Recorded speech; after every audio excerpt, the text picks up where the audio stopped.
Guys, તો આજે હું તમને B12 રીચ ફ્રૂટ અને વેજીટેબલની વાત કરવાની છું। પહેલાં તો B12નું ડેફિશિયન્સીનું રીઝન શું છે એ જાણી લઈએ કે B12 શેના લીધે ઓછું થાય છે। તો B12 મેઇન કારણ એ છે કે એ આપણા શરીરમાં બનતું નથી, આપણે ઉપરથી એનું ફૂડ લેવું પડે છે। જેમ કે વેજીટેરિયન લોકો છે એને પ્રોબ્લેમ મોસ્ટલી વધારે થાય છે, કેમ કે નોનવેજ એ અવોઇડ કરતા હોય છે।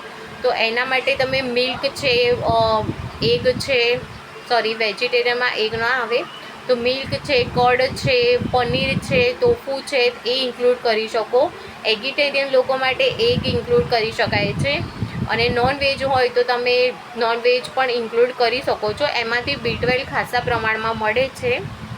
બીજું છે કે B12થી શું થઈ શકે છે, લક્ષણો શું હોય છે એના, તો કમજોરી થઈ શકે છે, થકાન થઈ શકે છે તમને, એ પછી છે હેરફોલ થવા, હાથ પગમાં ઝંઝનાટી આવી, ચેન્જ છે, મેમરી કોન્સન્ટ્રેશનમાં પ્રોબ્લેમ થઈ શકે છે, જીભમાં જલન થઈ શકે છે। આ બધા B12 ઓછું હોવાના લક્ષણો છે।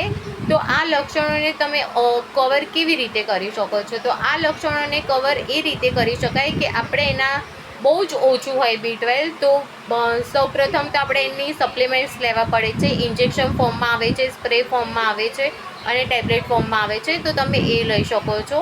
એના પછી છે કે આપણે ઘરમાં કેવી રીતે એને ઇન્ક્લુડ કરી શકીએ, તો ઘરમાં જે વેજીટેરિયન છે એને ખાસ કરીને પનીર છે, ચીઝ છે, ટોફુ છે, મિલ્ક છે, કર્ડ છે, એ બધું ઇન્ક્લુડ કરવાનું હોય છે, જેનાથી તમારું B12 સારા પ્રમાણમાં આવી જશે।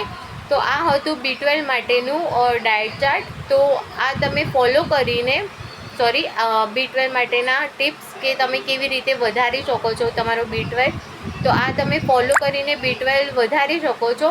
હમણાંથી ઘણાને ઇસ્યુ થાય છે B12 માટેના, એનું મેઇન રીઝન છે પાણીમાં મિનરલ્સ જતા રહેતા હોય છે, જેના લીધે B12 લોકોનું ઓછું થઈ જતું હોય છે।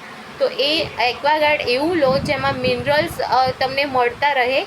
તો આ હતું B12 માટેનું જે ટિપ્સ તમે ફોલો કરી શકો છો। તો આવા જ વિડીયો જોવા માટે તમે મને ફોલો, લાઇક, કમેન્ટ અને સબસ્ક્રાઈબ જરૂરથી કરજો। Thank you very much. Tata, bye bye.